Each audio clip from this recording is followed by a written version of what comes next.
Yeah, we need to work with this. Yeah, yeah. Yeah, I mean, all the other things that resolve morbidities or whatever they call it. Thank you, everyone, for coming. It does my heart good to see you here. I see neighbors and people who used to be neighbors. Thank you so much for coming. Thanks to our sponsors. Can you hear me? Yes. Okay. Thanks to our sponsors, Mississippi Stand Solidarity Network, 100 Grannies for a Livable Future, Indigenous Iowa, and the Johnson County Greens. Thanks especially to Jessica Reznicek and Ruby Montoya.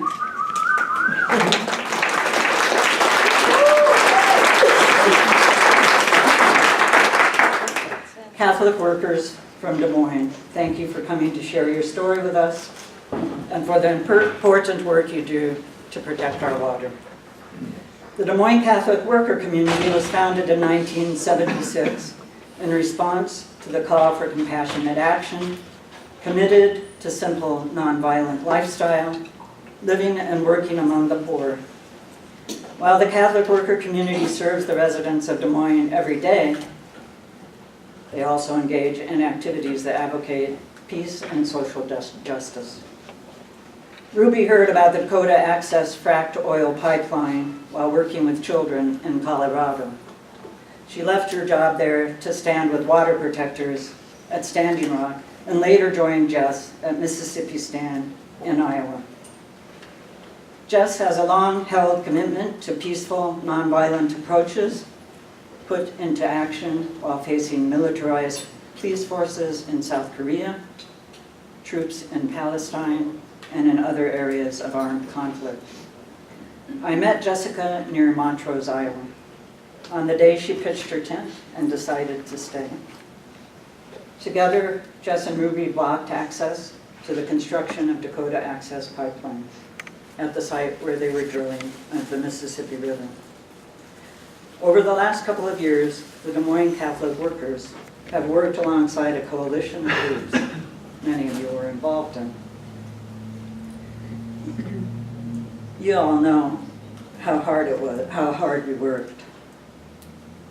We educated ourselves about the pipeline. We talked with people.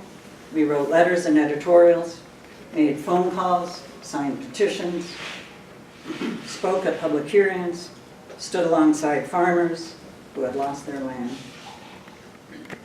and attended endless public meetings at every level of government. We held rallies and marches, attempted to obstruct, and risked arrest. We were arrested. Despite all our efforts, we weren't able to stop it. In their recent actions, Jess and Ruby proceeded carefully in a thoughtful and informed manner. They acted from their hearts. Their actions were consistent with those of faith-based groups involved in the anti-nuclear Swords to Plowshare movement, in the tradition of the Berrigan brothers and others working for peace. When I heard the statement read by Jess and Ruby released in July, heard about the FBI raid on their home, the Berrigan Catholic Workers' House, and the lawsuit against no DAPL groups in Iowa, I began to take another look at the issue. The pipeline itself is an act of violence to the earth, and in particular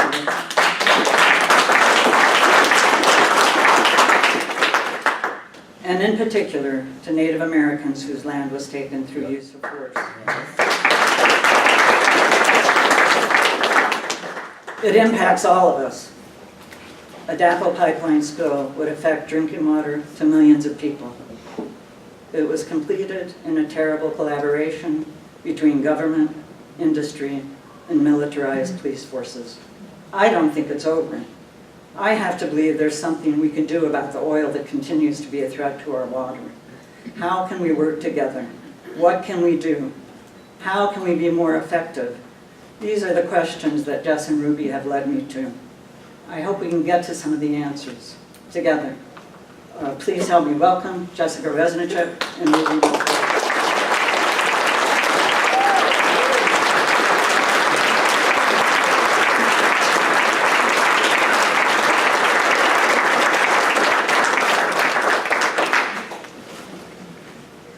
Good morning, everyone. It's incredible to see so many people here in a library, which is the foundation of our civic society. We are here to educate our children. This is a space that we use as citizens to educate ourselves and future generations. So it's incredible that we're here in a library using this space as it was intended for community gathering, informing, learning, and all of that. Is it okay to record this? Absolutely. It is okay, yeah. So I would like to start with what is called a Thanksgiving address. And it comes from the Haudenosaunee, known as the Iroquois Confederation, and that is actually a model of governance that the United States employed when they started this nation. So if we can all join in on this, it's an address to all life, acknowledging the importance of everything and acknowledging the gratitude that we all feel for these gifts. So I'm going to read something, and then the response is greetings and thanks. And I would appreciate if we all were to respond that way. So greetings and thanks to each other as people. To the earth, mother of all, greetings and thanks. To all the waters, waterfalls and rain, rivers and oceans, greetings and thanks. Greetings and thanks. To all the fish life, Greetings and thanks. the grains and greens, beans and berries, as one we send thanks. Greetings and thanks. Medicine herbs of the world and their keepers, Greetings and thanks. to all the animals and their teachings, Greetings and thanks. the trees for their shelter and beauty, their fruit and shade, Greetings and thanks.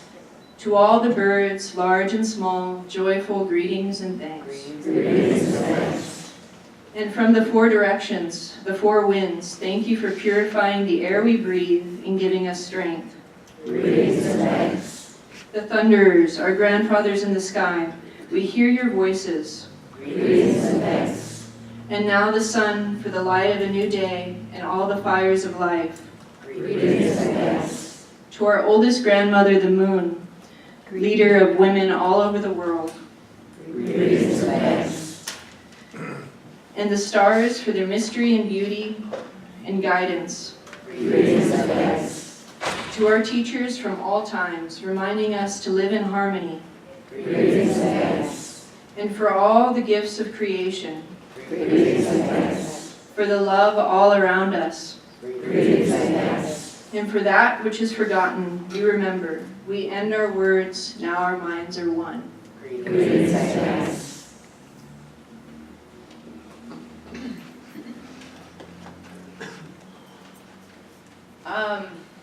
So I'm Jessica Reznicek, and I know a lot of y'all here, and so it's funny to be up here speaking to you because it feels like we should just be hanging out.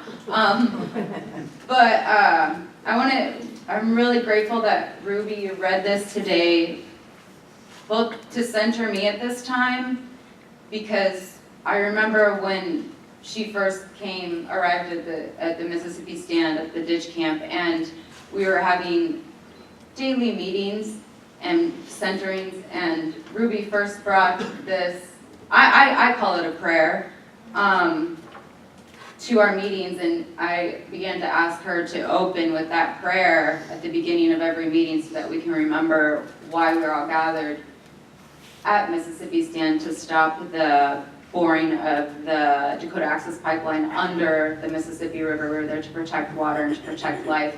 And so it kind of feels like we've come full circle. I haven't heard Ruby read that since the ditch, and so it's really great to remember again why we're all here and why we continue to gather and continue to focus our energy and efforts on stopping the Dakota Access Pipeline. So just to give a little history to folks who maybe don't know me all that well and Ruby all that well, we'd like to start with just a little bit of background about how Ruby and I met and how Mississippi Stand came to be, and how Ruby and I then moved on together as a two-woman unit to embrace other peaceful tactics in stopping the pipeline. So, I first heard about the Dakota Access Pipeline via some of the efforts that folks were drawing attention to in Boone County, Iowa. I'm sure some of you here were involved in those efforts. It's kind of spearheaded by local landowners and rural folks in Iowa, environmentalists. And I heard about the gathering in Boone County and how much Iowans were really focusing on this pipeline, and that kind of inspired me to educate myself more about the issues. And I had notoriously kind of been really engaged in the peace movement and anti-war and international peace activism, and hadn't really explored the protection of Earth and life itself in terms of the industry, the oil industry. And so I think the people, some of them here today, who really led the way in that in Boone County and opened my eyes to the issues, because I began to research it. And at the same time, things were really starting to take off up in North Dakota at Standing Rock Reservation. And again, drawing attention to the issue, I decided to go up there and see what it was all about and educate myself on not only native tradition, but also like their messaging, water is life. And of course we take that for granted every day. Every day we wake up and that's the first thing most of us do is reach for a glass of water, brush our teeth, shower, use the restroom. So this message really resonated with me. And on my way up to Standing Rock, by chance or perhaps for a reason, I encountered a group of young native runners carrying staffs and feathers running down the highway in South Dakota. So I was on my way up to North Dakota to join the camp and to learn more about what was going on up there, and I encountered indigenous runners, and I stopped and asked them what they were doing, and they told me that they were running to Washington, D.C. to have a meeting with the Army Corps of Engineers about the Dakota Access Pipeline. And I said, wow, what, these are all organized and led by youth, indigenous youth, and all the participants were youth runners, and I thought, this is really powerful, and these kids have something to teach me. If they're already onto this issue and are running, and I'm just now starting to explore what this issue's about, these kids are already actively resisting and actively confronting not only the governmental bodies that protect the industry, but the industry itself. And so I asked them how I could help, how I could contribute, how I could be a support, and they asked me to run with them.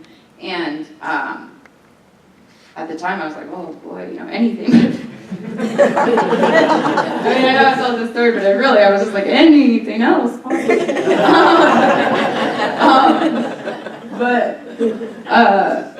But when they made that ask, I knew that I had to answer that call. And so I went to a 4-day ceremony and met them in Iowa, down in Keokuk, with my 12-year-old nephew, and we ran to DC with the Lakota youth, and they taught me so much on that run that I don't think I could have learned anywhere else, and it really made me realize that the youth are thinking about future generations. They are future generations, and they are enlightened, and they are privy to issues that maybe us adults can't really see through. We get caught up in politics and identity politics and being politically correct and all of these things, and they're just saying this is an issue and it affects us, and this is the world we're inheriting. And they were very basic in their messaging, and they took that message to Washington D.C. and they took it to the Pentagon, and they took it to the Army Corps, and they took it to the Capitol, and they took it to the President.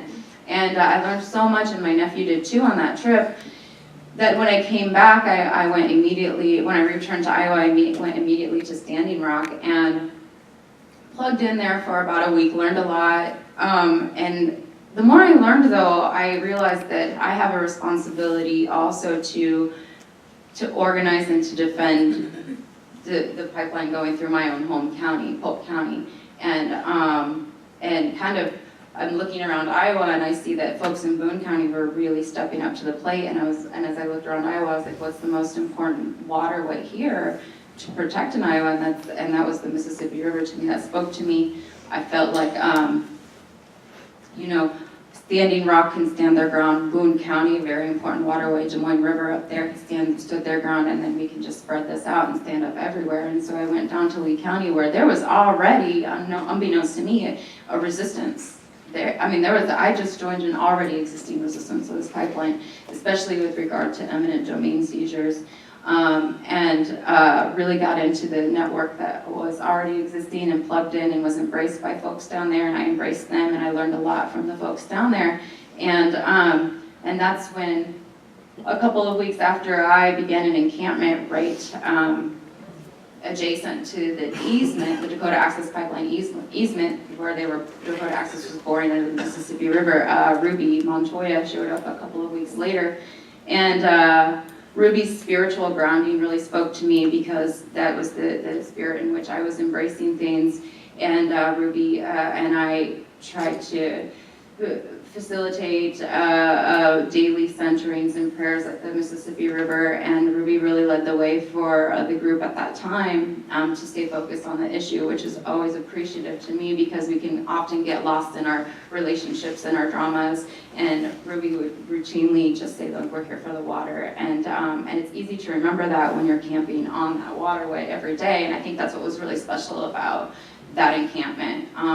Not only did we see the desecration right next to us, but we saw what we were trying to protect at the same time, which made a really special atmosphere for folks who plugged in and came down and supported, and ultimately became a part of that resistance. So that's a little background to how Ruby and I met. At Mississippi Stand, we employed a variety of nonviolent resistance to Dakota Access Pipeline, primarily focused on barricading roads, and we did some petitioning. We organized and made a call for an encampment, so that in hopes that sheer numbers of peaceful people would speak volumes to the corporation, and that ultimately they would, halt construction. I know a lot of you were down there, and a lot of you put a lot on the line down there, and I'm very appreciative, especially for Iowa City, I'd have to say, because the turnout was incredible, and the majority of those folks were from Iowa City, and so it's an honor to be here today with all y'all, because I know that there were some times where it was frustrating. The pipeline didn't come directly through your county, and you're like, how do I plug into this issue? Where do I go? And I'm really grateful to have provided a platform for people to plug in and organize, and I know you all stood in solidarity with us a lot up here, and came down a lot to do resistance, and a lot of you even to the point of arrest. So I'm going to let Ruby now tell a little backstory about how she came to the ditch and to Mississippi Stand, and then we can move forward on how our Ruby and our relationship and tactics progressed from there. So can you hear me? No. Darn. All right, hello. So I'm Ruby Montoya. Last year I was working as a preschool teacher in Boulder, Colorado, and I loved every bit about it. That was one of the few jobs that I found in my short life that I was happy to wake up to, and every morning was special. Just being greeted by the little ones, and having almost like that clean slate where everyone's enthusiastic, everyone's curious, and we all have something to teach each other. And it was a beautiful experience for me. And it was during the summer of last year, we were doing summer school, and I found out about the Dakota Access Pipeline. And I was really shocked. This wasn't, the typical news story for me that you just scroll through on your Facebook page. I read about the plan to go underneath our largest waterway here on this continent, with the largest oil pipeline that this country has ever seen. And I saw the call to action from the Dakota, Nakota, and Lakota people up in the Dakotas. And I went to a meeting in the town that I was in, Colorado, and there were indigenous people calling for action. They wanted people to go up there. And I looked at myself and I said, hey, I'm a person. I don't have any obligations. I don't have any children. And I have a choice, knowing that I'm capable of going. So I told my boss what I was going to do, and that was to go be in solidarity with these people. And she understood and gave me her blessing. So I hit the road and I went to Standing Rock. And when I got there, I was so relieved because I saw so many people doing so many things. And I was following the DAPL closely enough to pick up a news story in some small town from Iowa. This woman had blockaded a road with tires. And I was like, wow, she did that by herself. That's really cool. I went on to read in that same article, she did it again the second she was out of jail. Went back to jail, she did it again. And now she's calling for people to show up. And I have roots in Iowa. My maternal family is from northwest Iowa, and we still have our generational farm there. So I saw that Standing Rock had a lot of people, and I could tell from the news story that there weren't many people down by the Mississippi where Jessica had blockaded. So I knew that I had to go there, and I went there, and it was a beautiful experience. Because we camped right along Mississippi Road, which is adjacent to the Mississippi. And we camped out in a ditch there. So every morning you'd wake up at sunrise and see what you were defending. This beautiful waterway that has been here longer than any of us, longer than this nation, longer than we can imagine. And then Jess took me up beyond the hill. It was out of eyesight, and I saw the boring site. I saw what they call a horizontal directional drill, and I was just taken aback because there were chemicals everywhere, which was soaking into the groundwater directly to the Mississippi. And so I saw this violent machine, and then I saw the waterway, and I knew that I had to do everything that I could. So I was at the ditch, and I looked around, and I saw that I was the only person with a camera. And I was like, okay, I can contribute that. Like, I know how to do that a little bit. So I put my 100% in that, and I worked as media for a long time. And then we lost the ditch, which is no big deal. We're trying to protect the water, but then eventually we did lose the Mississippi to the Dakota access. And that was a terrible news story, that was released to us. And a lot of people felt defeated. Myself, I felt heartbroken. But I knew that it wasn't over. The pipeline's almost 1,200 miles long, and it's a danger everywhere that it touches. So I continued with Mississippi Stand. It evolved into a caravan of direct action, and it continued with those blockades and what are called lockdowns. You use like basically a metal device or some tubing to literally lock yourself into a machine so that it cannot operate because human life is literally on the line.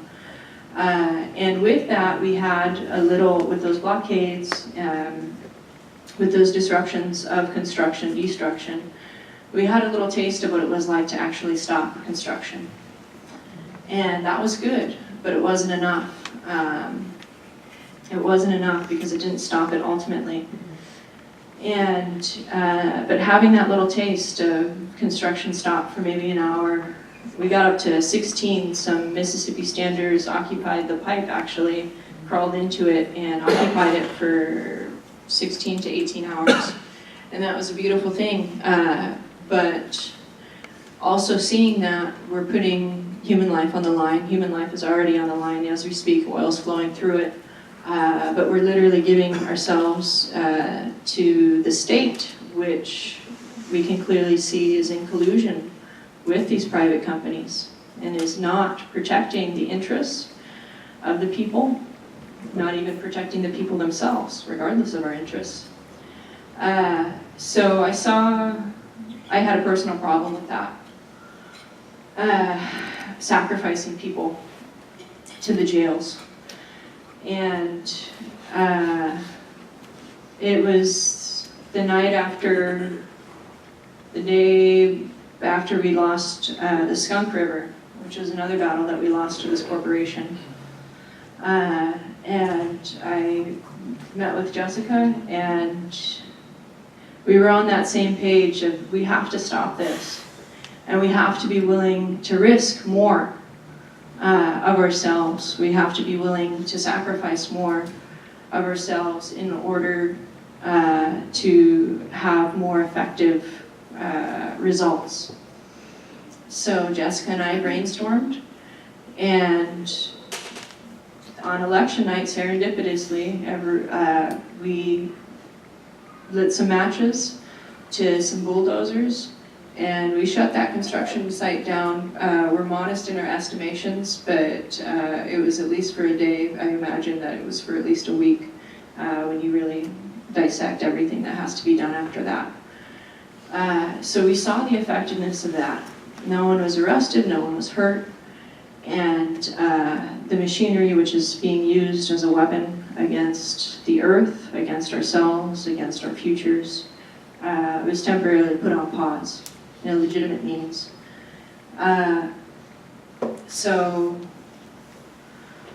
we then lost the Des Moines River, and Jessica and I were not deterred by these defeats.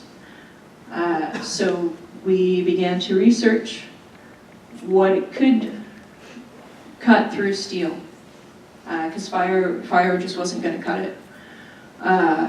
So we found out that there's a welder that actually cuts through steel, and we learned how to operate that.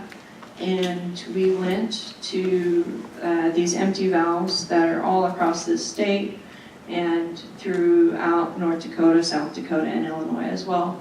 And we began to pierce through these valves, setting back. I just read some parts of the Energy Transfer Partners financial report of 2016, and they were supposed to be done in March of this year, right? Yeah, we're still in 2017. So we set them back.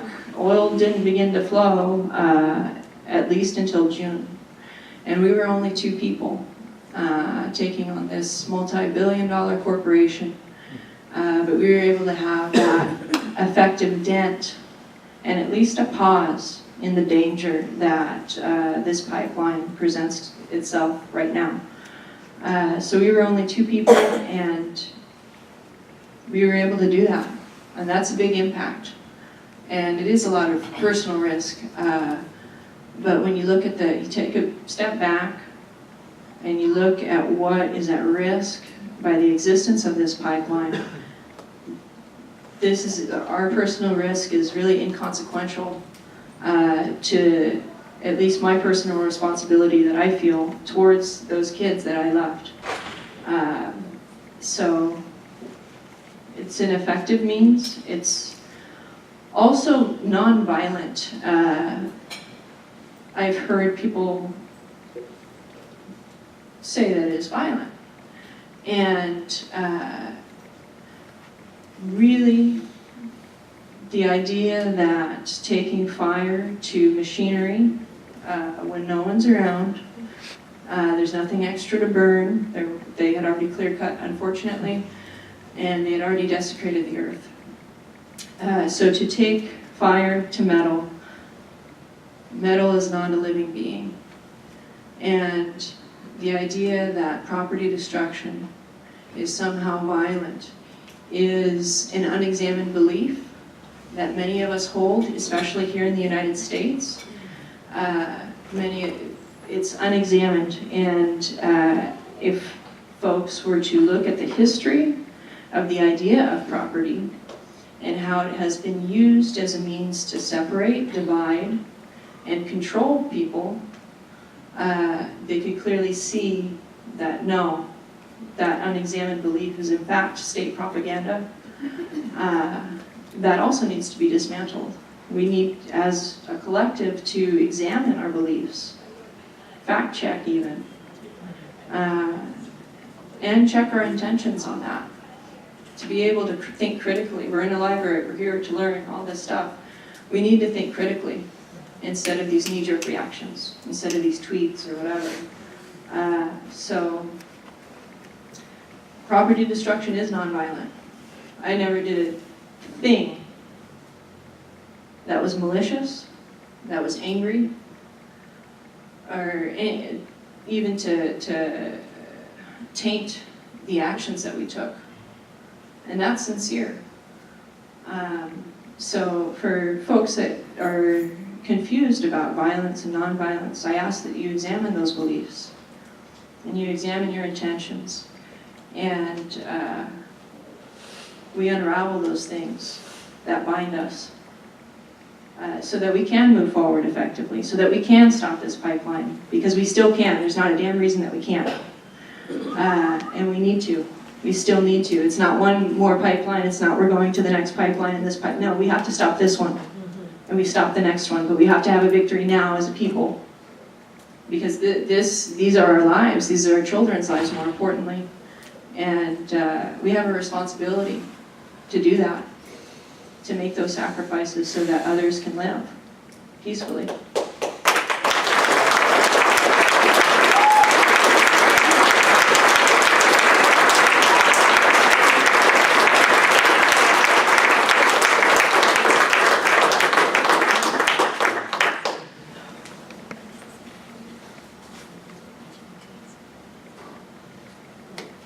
Okay. So are you moving forward? Okay. She's such an eloquent public speaker. I think she's really on today. Maybe she'd like to share a little bit about like our claims, our statement, and the subsequent response by the state. Mm-hmm. So we came out about a month ago with this private campaign that we had because we still need to stop this pipeline, and for some reason it's just fallen from our memory, I feel, collectively. Oh, we lost another one. We don't even want to acknowledge that we lost a little bit. And I believe as a people, we need to examine and be critical of what we're doing in an open and loving space so that we can evolve and that we can win, because that's necessary. So Jessica and I decided, for those reasons, Jess and I decided to come out and speak about this, because this is a tactic that has been used historically successfully for the liberations of people all across this globe, and including in this nation. So it's not anything new, but for some reason it's off the table, or it was off the table, and it's not something that we talk about. It's something that we should be afraid of. And the only reason I see for that fear is because of the quote-unquote consequences from the state. And so for Jess and I to stand firm and say, hey, you know what, we did this. We're glad that we did it. Too bad we didn't do enough of it. We're sorry that we fit. It's truly,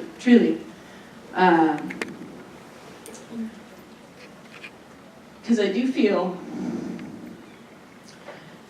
a great obligation in my life, and I feel that I dropped the ball on it. So this is another way that I can act, still in integrity, still in honesty, transparency, and remind us all that we have to stop this. there's a Line 3, there's the Mariner East, there's the Rover, there's the Diamond pipelines. And these are all a great threat to our livelihoods. And with the Dakota Access Pipeline, we saw this entire nation wake up to the dangers of business as usual. We also saw the inadequacies of our government and our shortcomings as a people to not stop this. You know, that unexamined belief that we, the people, have the say. Well, when we said something, it wasn't listened to. It wasn't considered at all. We went to the public meetings, and you can read the decisions even here in the Iowa Utilities Board, and you already know from the first page on their final decision which way they're going to go. So what's with that? Is it because our judicial systems, our bureaucratic systems, our legislative systems, all of our systems are not working anymore? It's a prime example that that's the case. And it's also a prime example of how direct action and works. And by direct action, I don't exclusively mean taking a blowtorch to an empty valve. I mean going to a public hearing, and if they're not listening to the people, then you shut it down. You take direct action. That's your civic action. That's your duty. So coming forward, claiming this, willing to go through the legal process, although it is extremely unjust, to face the fear that we have as a collective of our government. Why do we fear our government? That's something true that we don't want to acknowledge. So let's take it on. I can take it on. But we need more people to take it on boldly, with integrity, from their hearts. And the whole idea of like take this nation back, like take it back from the government, I guess, take this land back from the government or something where we are actually participating. We are actually creating strong and vital communities that support each other, that can get things done. So about state repression, I believe 2 weeks ago, there was a thunderous boom at the front door. Guns were drawn by white men that really looked like a lot of the men that were in Charlottesville the other weekend as well. And they came with their guns drawn, busted the door, and threw her on the floor, threw her in cuffs and everything, guns drawn, and kicked us out of our house, and did this whole thing that they're legally allowed to do. So that's a form of like direct state oppression, and I experienced it, and it was a bit scary. But as I was sitting on the front porch with Jess and our housemate, I saw the government's response, and I said, geez, I must be doing something right for them to pay so much attention.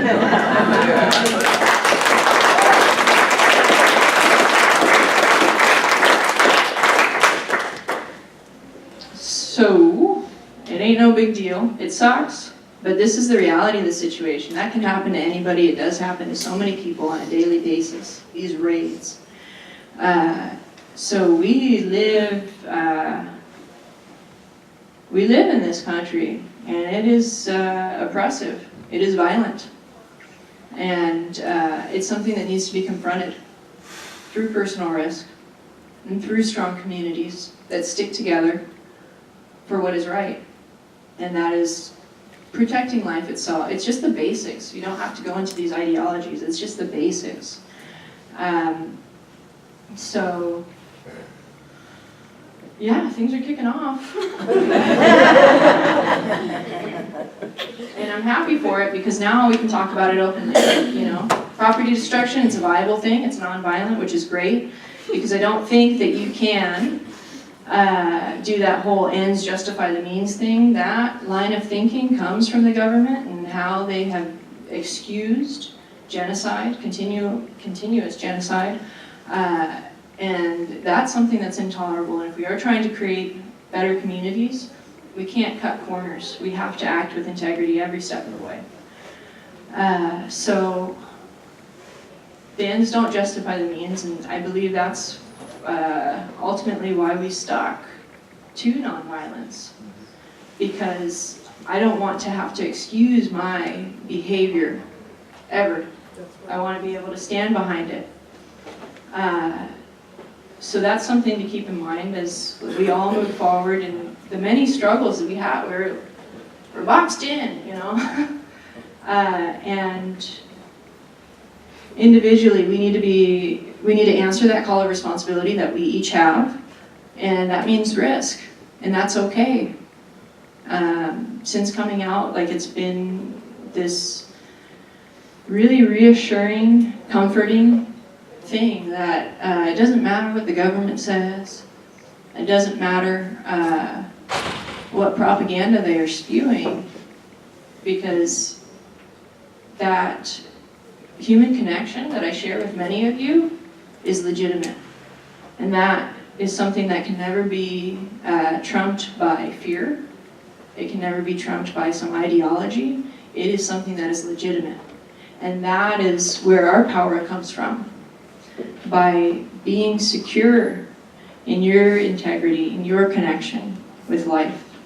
And then sharing that with your neighbors legitimately, authentically. And that's the real stuff. And that's something that cannot be broken apart by these psychological operations of COINTELPRO, stuff like that, where they do this counterinsurgency tactics here at home, quelling dissent. So, anything else? So we have a big road ahead of us, and I think if we walk each step intentionally with integrity for the future and for those around us and ourselves, we'll be okay. We'll be okay. So go and take risks in that from your heart. You know, you'll be protected. They didn't catch us. You know, and I believe that is truly from acting from our hearts. You know, we were protected in that way. We had that.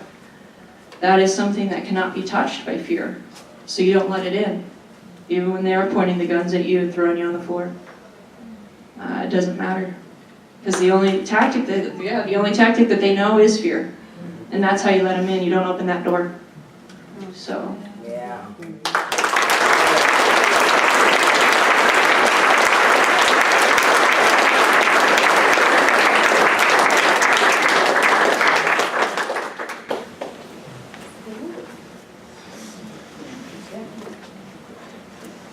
So, questions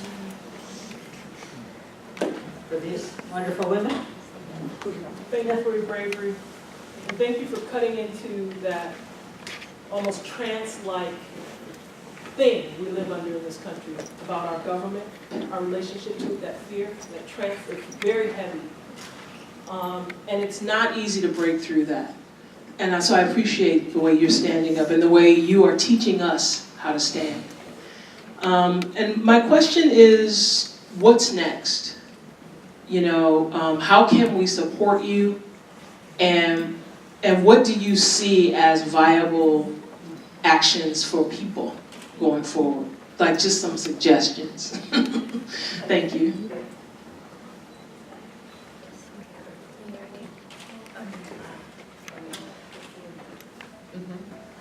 Okay, so what's next? We still have to stop this pipeline. That is number one, I believe. Jessica and I have tried to, as much as possible, not make this about Jess and Ruby. This is about the pipeline, and this is about us. So how do we do that? Jess has an idea. Imagine that. So, yeah, I'm glad that you asked that question because despite the personal risk that Ruby and I are taking on, we definitely always step back and look at the overall risk that we as a people, as a species, you know, life in general, the risk that we're bearing with this pipeline continuing to flow oil. And I know there are several lawsuits, and we are hopeful that those will turn in our favor, but ultimately we need to continue to discuss and draw attention to the fact that this pipeline is illegally flowing oil through it right now today. And so I'm always proposing direct action, and I think that when you believe in what you're doing and if you believe in what you know needs to be done, that you can really think creatively about ways to physically stop a flowing pipeline, peacefully and non-violently. So I guess I would suggest that folks educate themselves about how people have peacefully shut down flowing pipelines. We have models in which we can look at. There are some great the valve turner folks and stuff. Just go educate yourself about what that looks like, because you do have to do it. There's some sense of preparation, like we don't want an oil spill, so like educate yourself before taking any action like this is the bottom line for me and Ruby as we're moving forward. But so like one suggestion that I make is like in your activist communities, maybe make it a goal in the next 3 days to find an affinity group with somebody, form an affinity group of people that you trust and have worked with in the past and who have those similar ideologies as you in terms of nonviolence and peaceful and however you're grounded spiritually to move forward. And in that affinity group, maybe by next week, you come up with a creative, nonviolent, peaceful plan of how to shut down Dakota Access Pipeline. Okay, because it can be done, and I don't think that it's really all that helpful to have the same old faces up there doing this stuff, so we really need to present ourselves as a unified community saying, Iowa has said no. We continue to say no, and this is how we do so. So I know you all are very intelligent and creative and bright folks, and so I think that we can still do this done. And if you need any help, call me.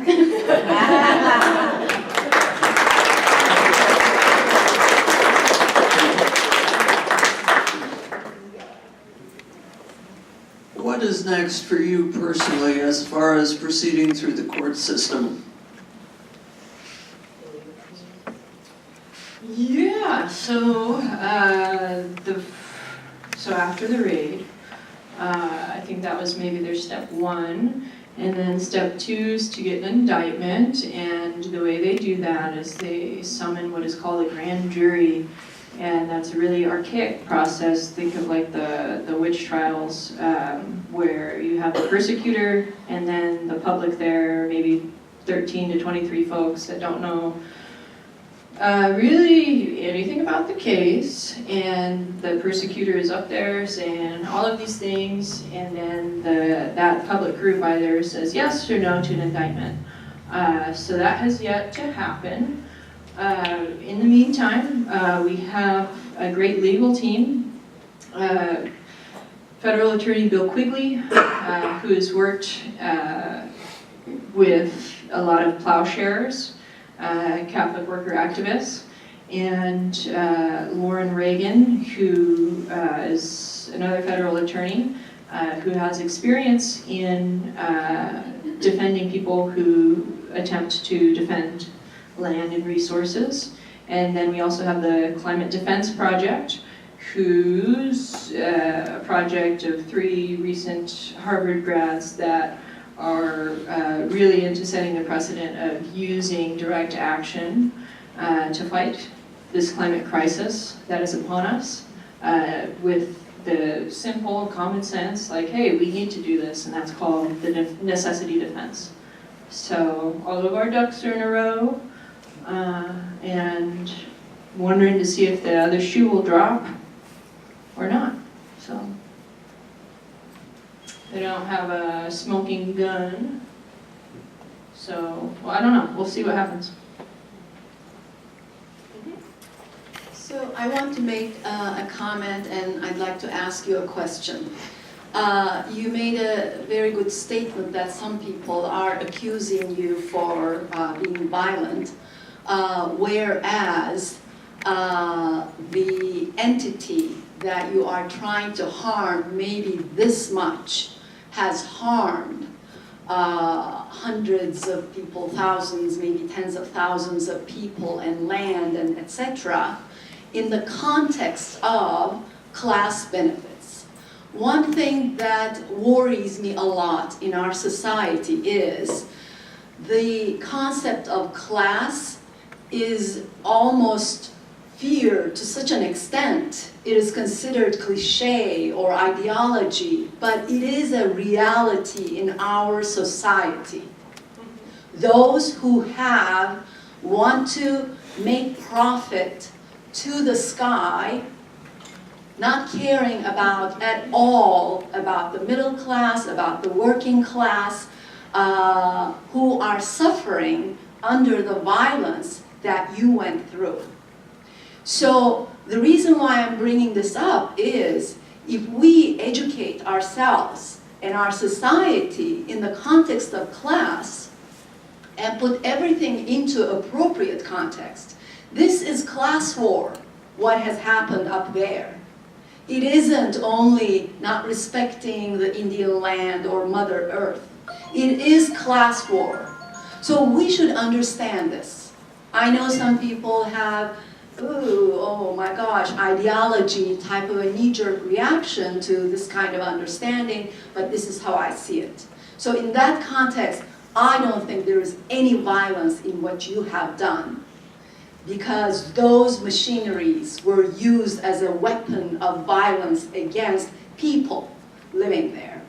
So my question is, as you can sense, there is an element of anger in my speech. But I don't want to feel that.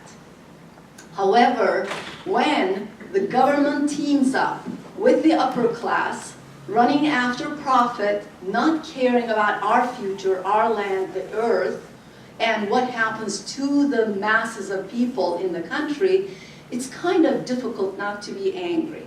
My question is, how do you deal with this disappointment, anger, frustration, and keep yourselves totally on the task and target? Thank you.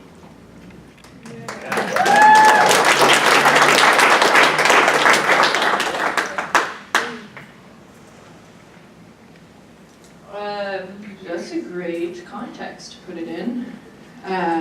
Class and that ideology, or that context, is very similar in this country to race, and not wanting to talk about that. But ultimately, if you step back from those things, those are two things that exist, and they are used as mechanisms to oppress, to divide us, and to keep us separate. But going back to the basics of like, hey, they are hurting life, and that ultimately is the foundation, instead of getting caught up in ideology.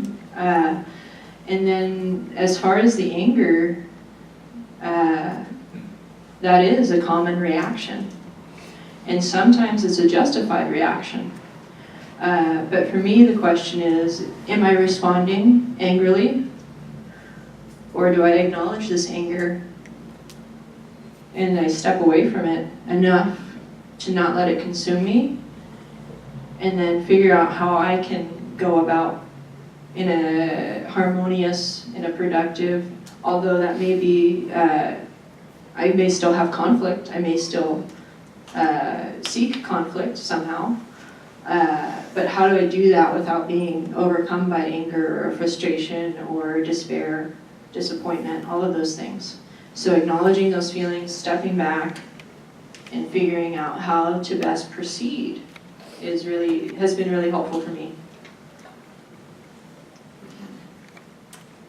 Yeah, I would like to address this question also, because I think Ruby and I were just having a long conversation this morning about this exact issue. So it's funny that you bring that up in this context, because I would just like to just share personally a little bit of my journey. Is I remember maybe 10 years ago, before I really began to embrace my role in life and my journey as an activist, I experienced quite different feelings of anger and frustration.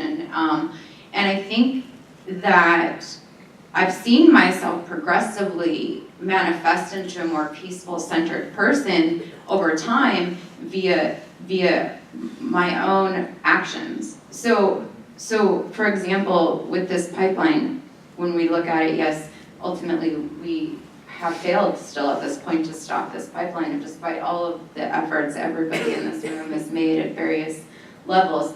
But ultimately, every action that I made and continue to make is empowering. It's empowering to me, and I'm taking that power back, and I'm taking it in a way that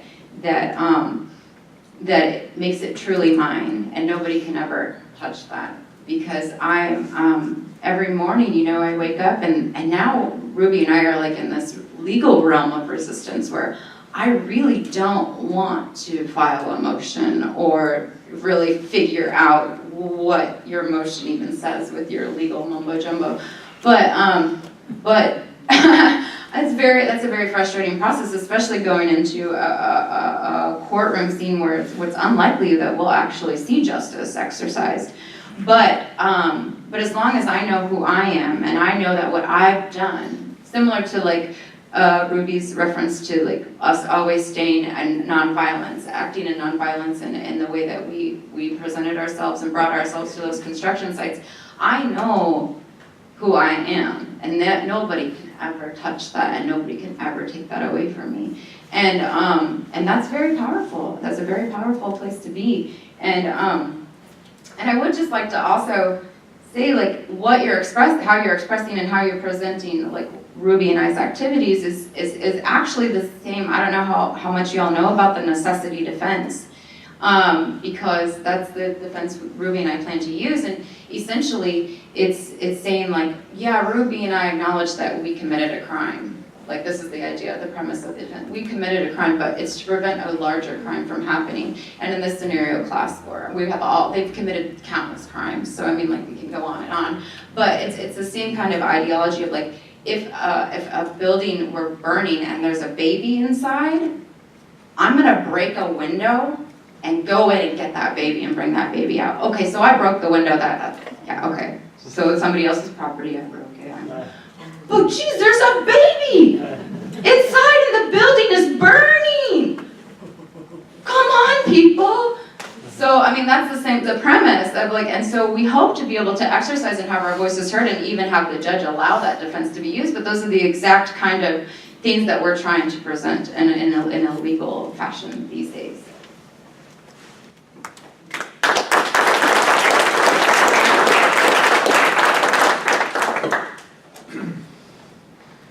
I'd like to first preface my question with my understanding that any action, peaceful, violent, or otherwise, has unintended consequences. And despite that recognition, I am in awe of your courage. Yeah.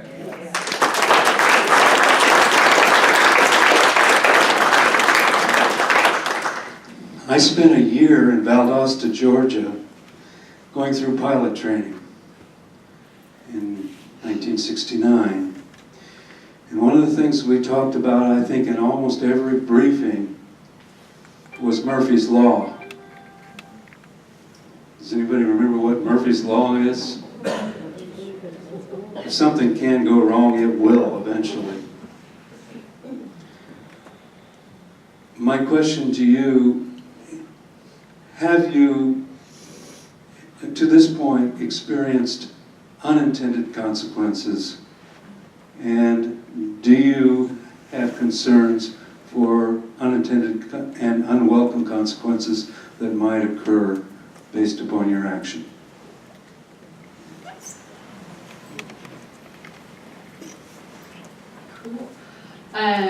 For me personally, I have not experienced any unintended consequences. And I believe that is going back to, and I'm going to keep on saying it, staying in your integrity. because you're safe there. That's the one spot that you're safe. And Jess touched on that word empowerment earlier, and I just want to state that, like, you know, that first time that I struck the match, I was like, whoa, you know, like, what did I just do? This is really cool. This is going to work. I know this. And then waking up the next day like, wow, I don't regret anything. I don't regret anything. And I think that's because I've stayed in my integrity and I continue to. And maybe that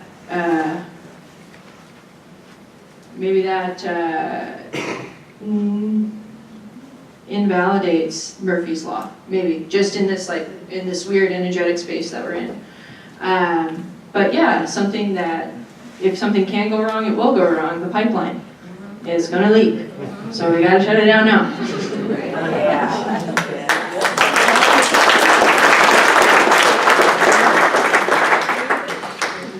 First of all, thank you for your insights and your courage. You can be sure I will write the opportunity to hear you on my gratitude list this evening. And so thank you very much. My question has to do with what would be your recommendations when you're talking with friends, colleagues, relatives, and you know, you're talking with people who you know to be intelligent, well-educated people, and a news item comes up, the Dakota Access, whatever. And the response is, well, we don't want to talk about that. We're not going to talk about politics. So consistently you get see no evil, hear no evil from people who you would really like to be able to talk with difficult things. How do you handle that situation? We handle it differently. Yeah, we do. Okay, well, the way I handle that typically is to confront that. Hear no evil, see no evil, speak no evil one day, but until evil is eradicated, we can't put our heads in the sand. So I think that is like a lot of, you know, the alcoholism is like just that go-to of like, oh, I'm going to deny that I have a problem with alcohol. So then I'm not going to be able to work on that. You know, I'm not going to be able to better myself. If I don't acknowledge that I have a problem with something, then I'm not going to be able to better myself. And that is really important, like a gratitude list every night. Like we all need to do introspection, reflection every night. Like who won today in my personal battle of good and evil? Like did my bad habits win, or was I able to conquer them in some way? So we need introspection. We need critique in a loving way. We need to preface it with love, because that's where it's coming from. I wouldn't tell you if something were wrong with you or you're not doing something right if I didn't care. You know, and we need to talk about these things that are uncomfortable. They're uncomfortable. So what? We need to get better desperately. So I willingly meet that discomfort with people. So just a little bit about me and Ruby. Ruby's much more in your face. So, and she makes me uncomfortable sometimes. But no, we're a good team for it, I think because Ruby pushes folks into that space, and I think that that's a really good, quality that Ruby has and expresses. I'm much more like harmony focused, and I want to invite people into that conversation and make them feel safe there. And I think that one of the ways that I try to do that is by making myself vulnerable in that conversation. And so, like, you know, in terms of the pipeline and somebody who doesn't want to talk about it, I might first talk about like how, you know, like how a story about how I dropped the ball, you know, or like how we really, you know, or something that invites people into that space where I'm not coming at it from like this righteous, like kind of pious place, but more like, geez, you know, I heard something about this pipeline and people are saying, and I think I might agree with them, you know, and like open that up rather than a preaching kind of mentality. But Ruby, she goes for it every time.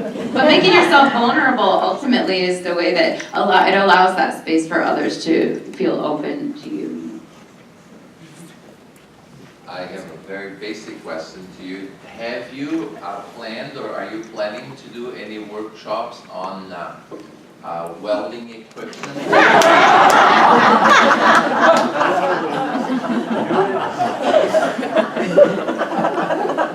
So, in our statement and our subsequent interviews, but as we were creating the statement, we wanted to be as specific as possible because we thought we were going to get black bagged and thrown into some cell type of thing. Truly. So, we taught ourselves, you have motivation, you have creativity, you have curiosity on your own. So you don't need to go to a workshop, you know, and just, you don't, like you're self-motivated, and that's a quality that we have. All of us share, we're self-motivated for our different interests. So you can tap into that and save time and not go to a workshop. And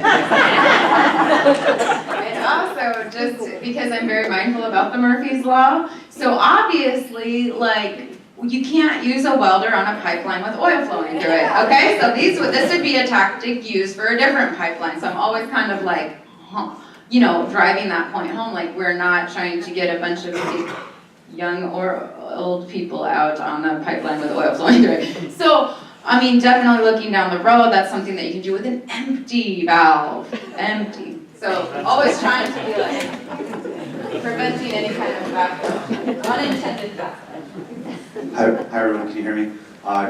Jason Livingston, I teach filmmaking at the university, and I was active last fall in mobilizing people up here in Iowa City to go down to Mississippi Stand. I have one comment, one question as well, and my comment is, as someone who does teach at the university, spends time in university spaces, I'm very grateful to come to a community space here in the public library and hear a very frank discussion about class war, because it's real. Thank you for that.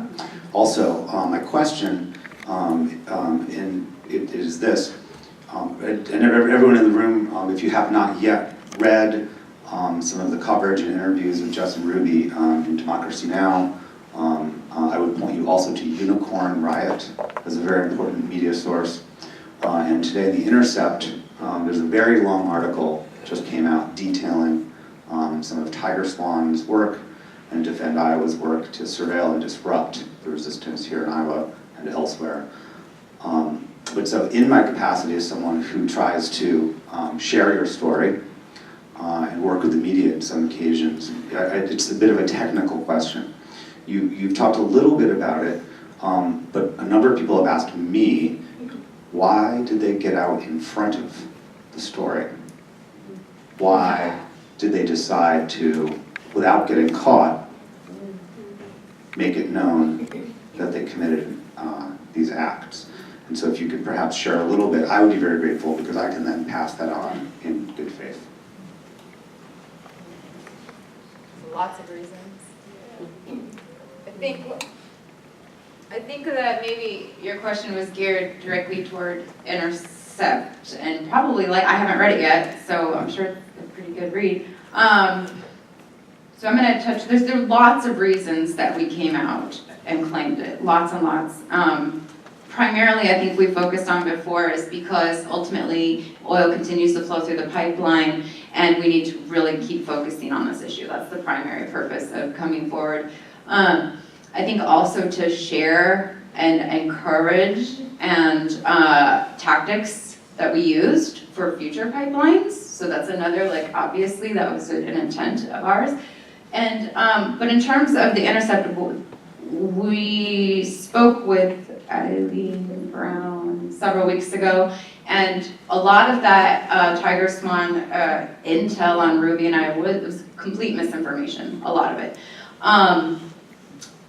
Ruby and I didn't need to have Eileen call us to know that we were, that TigerSwan was aware of our activities. So I might, because I have a tendency to talk a lot about this issue, I think I'll let Ruby, because I think she wants to control this narrative and not just let me.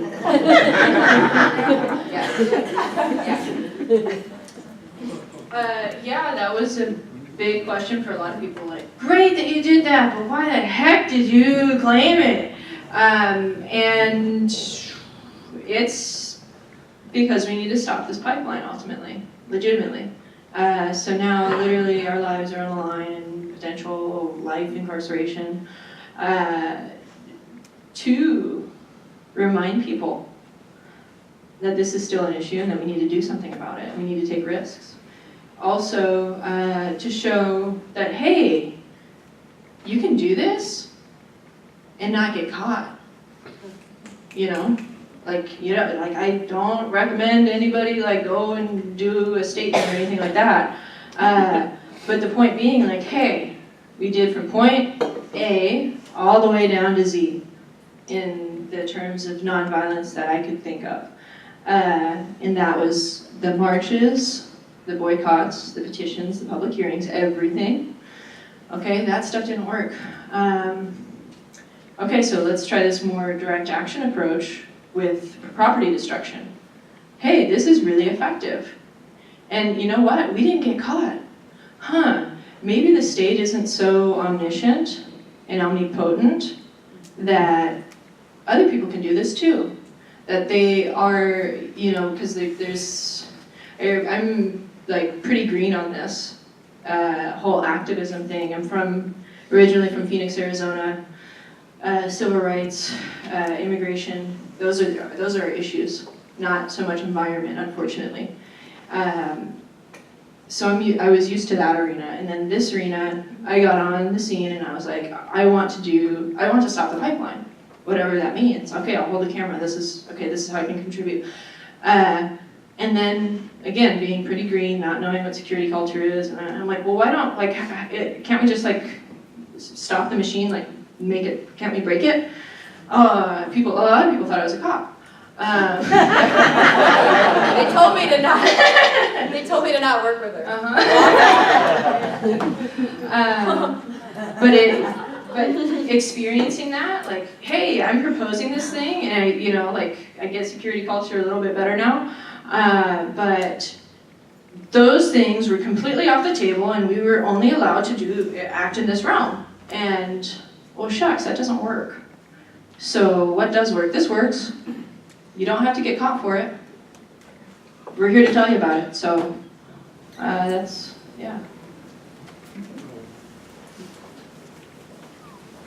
You just kind of answered my question too, but I want to thank you so much for what you've been doing. And a metaphor I kind of keep in my mind is like we're on the Titanic and you see the iceberg. Well, a lot of us see the iceberg coming, but some of us have just been throwing deck chairs over and trying to get the crew's attention and the captain's attention. And you girls went down in the engine room and you put a wrench in it to stop the ship so we wouldn't hit it. And, if we do go over, I know I agree with class warfare, but we're all going first class. Everybody's going down. Of course, first class is going to have the lifeboats, but it will affect everybody. But but we're going to stop it.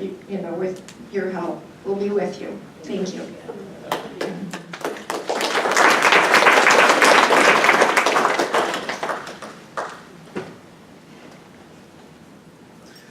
I wanted to ask about TigerSwan. I mean, I don't know enough to be intelligent to ask really good questions, but their activity in the Dakotas and in Iowa is illegal. Does that not? Do they face any consequences from the law for their illegal activity? Do the people that hired them face any consequences for their illegal activity?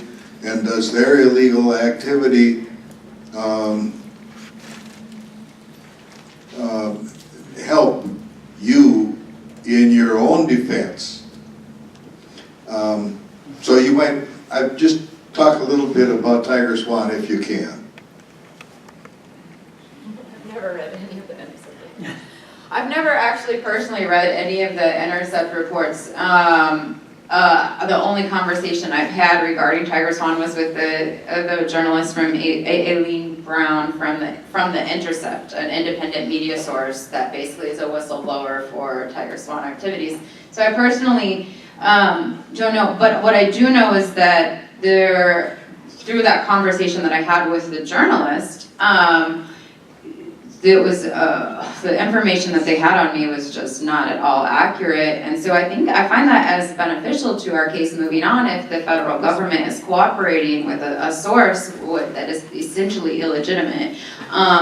It may throw out any intel that they have regarding me and my activities prior to my claiming of responsibility for them. So, but Ruby, she's up to date on all the internet stuff.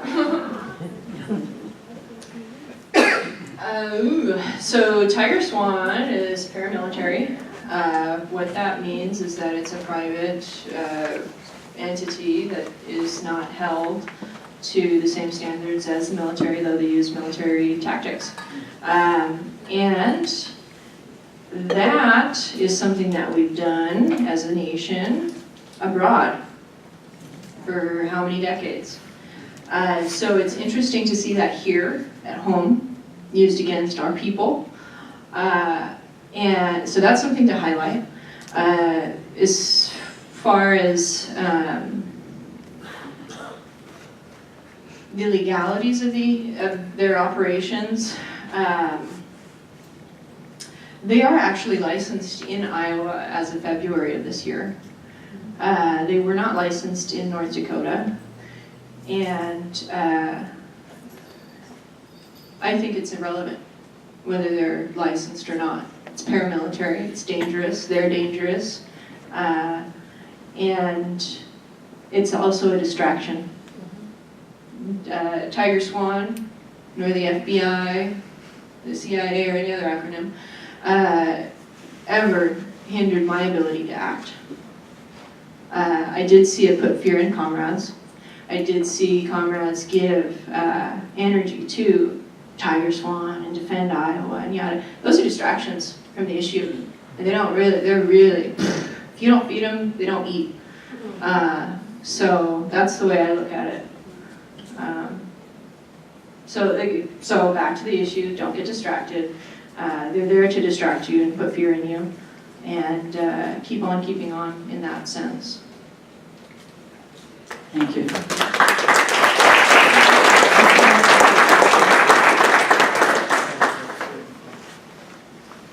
So, is this on? You just have to speak into the... Okay. So, I'm refreshed, intrigued, somewhat puzzled by the specificity of your actions. You speak of tactics with objectives, with success, and with failure. And it's measurable and allows you, it allows us to see if we've accomplished what we feel we need to accomplish. What intrigues, puzzles, and concerns me about it is the way that it can slip into metaphors of battle, tactics, enemies. And it's just words, it's not actions. But I don't know what to make of those metaphors. Is my concern misplaced? I don't know. I think that's something that we work on a lot and have gotten feedback about, was like an us and them mentality. And I think you referred to it earlier, we're all going over. And I think that it's kind of hard to not feel like it's us and them when they're kicking down your door with guns in your face and you're on the floor. And so, but even like in those moments, Ruby and I were able to center and like understand who we are and how we've acted because we believe in what we've done and we stand by it. And so that transparency and that honesty about tactics and all this stuff ultimately speaks for itself.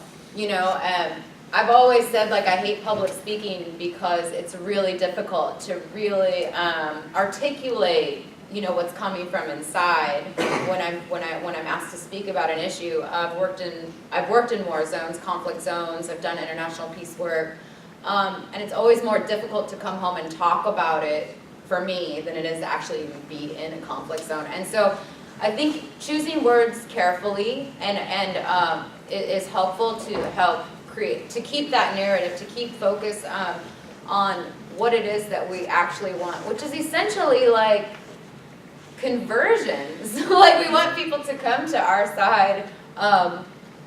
Unfortunately, with the FBI that day, it felt like there was some non-human in the room, like really impenetrable. And so that just means there's a lot of work to do in bridging those gaps. I don't think people are born into this world wanting to put a gun in my face. Like, I don't think like that as an infant. That child isn't hateful and doesn't have some idea of me as a terrorist or an eco-terrorist. I think that a person becomes that way through damage and violence perhaps done onto that individual. And love is really the only thing that's going to carry us out of here. And I think our language is really important, but I think more so the energy and the compassion in which we act speaks volumes.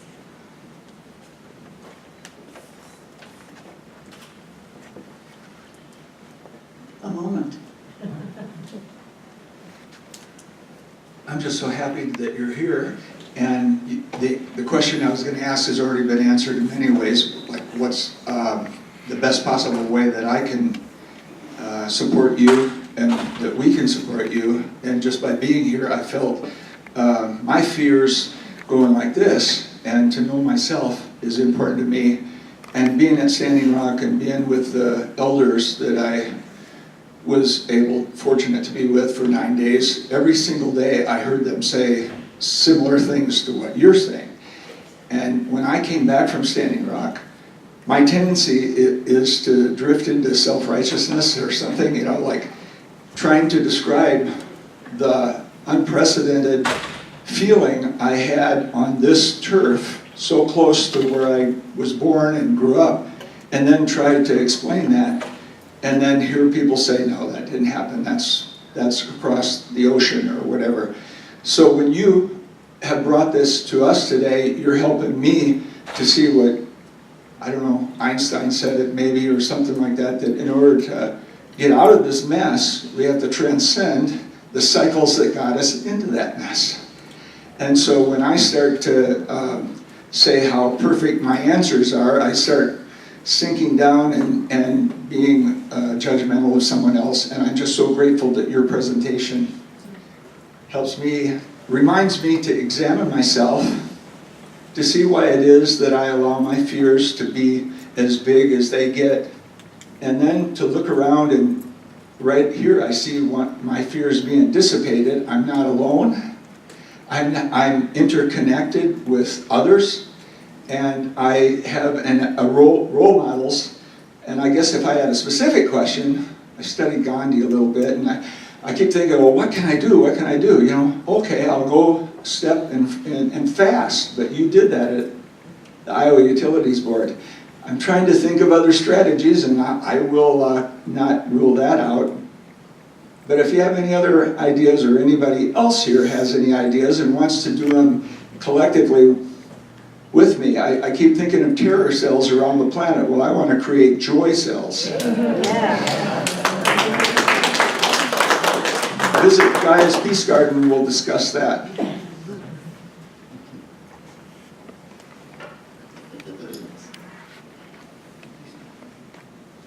Hi, thank you both so much for being here.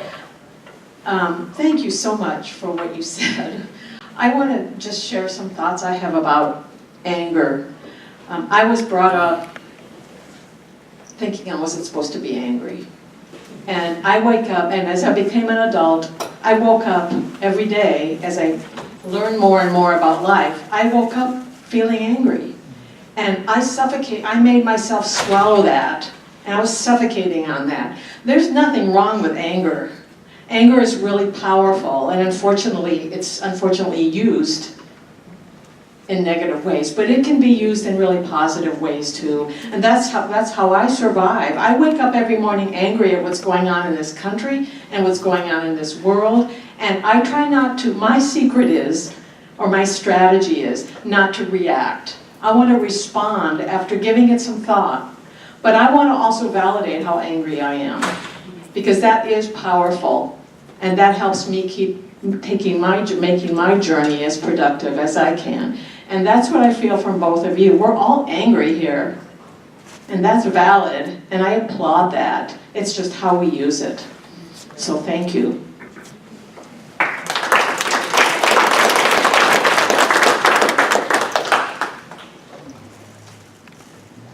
Hi all. I gotta go to work really quick, but I just wanted to say that I appreciate everything you do. I appreciate everything I learned working with y'all. And it was good to learn things together.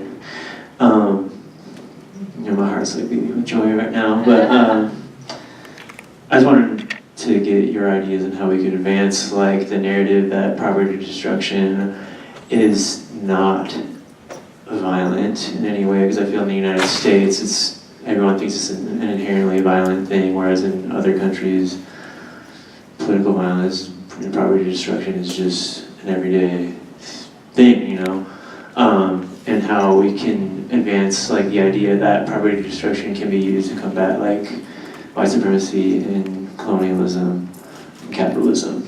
And I guess that question goes for everybody in the room of how we can begin to deconstruct the idea that property destruction is violent when it's not. So any idea you have to have a conversation with people about that would be cool. I don't know exactly how, I feel like we're having it now, like one of the ways, but I think like we just need kind of a paradigm shift away from, in this culture, like somehow we hold property as sacred rather than life and water and existence. And so I think it's going to take like a shift of understanding, or a shift of where and how we value and what we value, you know what I mean? And so I think we're very a consumerist culture, and we're a capitalist culture, and so we place a lot of emphasis and belief in our things and our property. And I think like it's going to take maybe walking out and away from those beliefs before we can really start to like deconstruct like the inanimate object and the value that we place on it. But in terms of having more I feel like I've been trying to have those conversations for years. I don't know what additional forums. It is about education. I don't know the name, but there was a treaty back in like the 13th century that actually privatized property for the first time in the Australia. So there was a treaty back in the day, like 700 years ago, that for the first time privatized property and took land away from the people, which we call peasants back in that day. And then that perpetuated like the feudal system and like all of these things like that perpetuated. But that, like historically speaking, that's there. And I think if we were to be aware of that, we could help deconstruct that imperialistic ownership, that you somehow have ownership over any living being, including the earth. But to have like a bigger scope of like, yo, this was a scheme like from way back in the day that's still here, I think turns a lot of light bulbs on for folks. So, like 2 more questions. I see one here and here and there. So 3 more, and then, Go upstairs. Yeah. Okay. I also thank you so much, and my experience of you is that you are strong, courageous, inspiring warriors for the earth, and that's a gift that I have received. And one of the questions more than once from the group is actions to take, and I know something I'm going to do before I leave.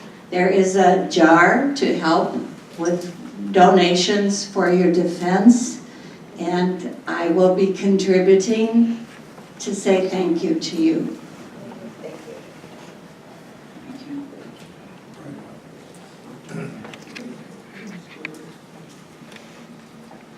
I just want to say that what you are doing is not just trying to stop the pipeline. You're bringing attention to how a lot of things in this country are being done these days. The people are not being listened to. The main focus is on, well, of course, if you consider corporations, people, yes, they are being listened to. Also violence.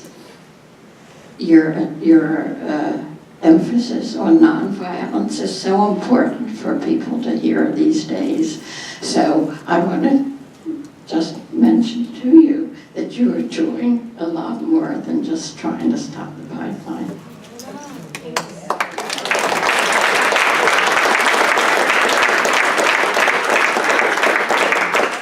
The document you refer to is the Magna Carta, and it's about 800 years. And but your point is really critical, because if you ask the Ogoni people in Nigeria, and Ken Saro-Wiwa, one of my heroes of life, was executed by Abacha because Shell Oil, when they wanted to go in and extract the oil from Nigeria, the Ogoni people had owned that land, quote, quote, for thousands of years. No deeds, no documents.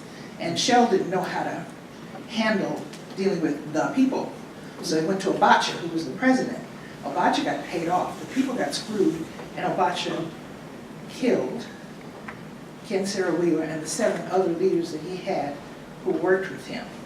His daughter's an artist here in the U.S. now. That's not going on right now. So the Magna Carta and that structure for King John became the template and for Old English common law, which became the property rights structure that then was foisted around the world globally, particularly as the English Empire was around the world with imperialism. So you're spot on. Now I'll give one other example quickly, because I witnessed this one. In Palau, in the South Pacific, a woman, Julita Tulita, when somebody said, oh, this is a beautiful place, it'd make a great resort area. And so I do remember Hilton, all of them wanted to do it, but it happened to have been Hilton came and he said, we'll have a call meeting and bring all the leaders. And quite frankly, Hilton expected some dudes to show up, you know, from the indigenous people the next morning. But instead, the people came with fathers, mothers, children, a few goats, and some other animals came. And you can imagine the suits, I'll just call them the suits, did not know how to deal with that. And so they said, okay, well, we're going to have a meeting anyway.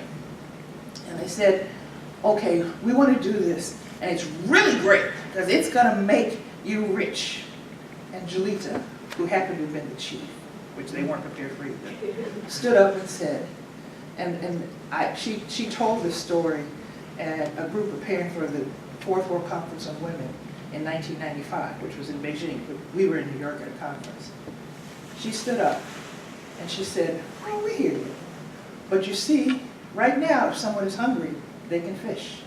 If someone is hungry, there are coconuts, there are bananas, there are fruits. They can eat. The problem with your scenario is in order to make some of us rich, you also have to make some of us poor. Yes. Yeah. And I think what we need to do, and I was in Charlottesville 2 weeks ago, and it's the same thing. We have to lift up models and make statues and icons and quotes of the alternative. No, alternatives is not the right word. Of the right structures, of the human-based, the heart-based structures. So thank you for your work. Thank you for what we're doing, and we're part of the team too.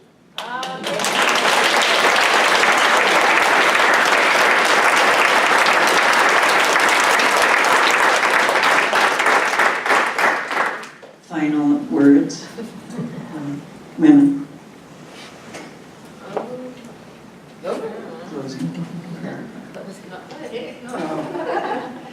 I just think it's really phenomenal that y'all are here, that y'all are engaged, that you exercise your ability as humans of reason and will and action. So that's like, we all have these precious gems to contribute, and like that is what makes the whole. So I'm really honored for just being here in this space and being welcome, so thank you all. Thank you.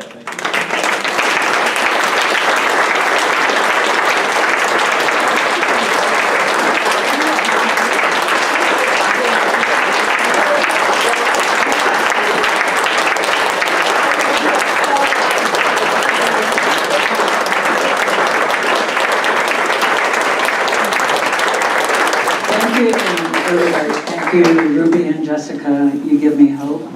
I'm looking to grow my affinity group. Yeah! Love you guys, and you too. Thank you. Nice meeting you. Take care.